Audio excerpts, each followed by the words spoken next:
Hey guys, মোৰ অন্য এক ব্লগত আপোনালোকক স্বাগতম জনাইছোঁ। তো বৰ্তমান সময়ত আপোনালোকক মোৰ যি গাহৰি পোৱালিকেইটা আছে আৰু এইফালে মাকজনী আছে, তো আপোনালোকক মোৰ ভিডিঅ'ৰ দ্বাৰা কিছু দেখাবলৈ চেষ্টা কৰিছোঁ। মাকজনীক কিছু খাবলৈ দি আছোঁ আৰু এইফালে 7টা গাহৰি পোৱালি আছে, যিকেইটা বৰ্তমান সময়ত গাখীৰ পৰা বঞ্চিত কৰি দিলোঁ আৰু এনেকৈ বান্ধি থৈ দিছোঁ আৰু ইহঁতক দানা দি সম্পূৰ্ণভাৱে ডাঙৰ দীঘল কৰি আছোঁ।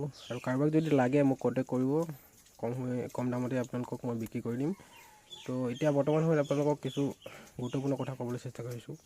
তো গাহৰি যি বেমাৰ হৈছিলে, ASF যোনটো বেমাৰ আছিলে, তো সেই বেমাৰৰ বৈজ্ঞানিকভাৱে তো এতিয়া ঔষধ ওলাইছে আৰু সকলোৱে এই ঔষধ ব্যৱহাৰ কৰি এতিয়া গাহৰি যি বেমাৰ ASFৰ যোনটো মাৰাত্মক বেমাৰ, সেই বেমাৰৰ পৰা ৰক্ষা পাব পাৰে।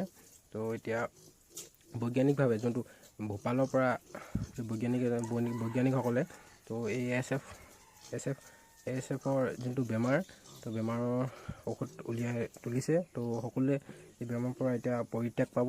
তো এতিয়া বৰ্তমান সময়ত আকৌ গাহৰি পুহি নিজৰ ব্যৱসায় তুলি লৈ পইচা ইনকাম কৰিব পাৰিব। তো সকলোৱে মোৰ এই গাহৰি পোৱালিকেইটি চাওক, আৰু যদি কাৰোবাক লাগে কণ্টেক্ট কৰিব। এতিয়া বৰ্তমান সময়ত বেমাৰৰ কোনো টেনশ্যন নাই। তো এতিয়া বেমাৰৰ যি ঔষধ ওলাই গৈছে, তো সকলোৱে আকৌ পুহিব পাৰিব, আকৌ ডাঙৰ কৰিব পাৰিব।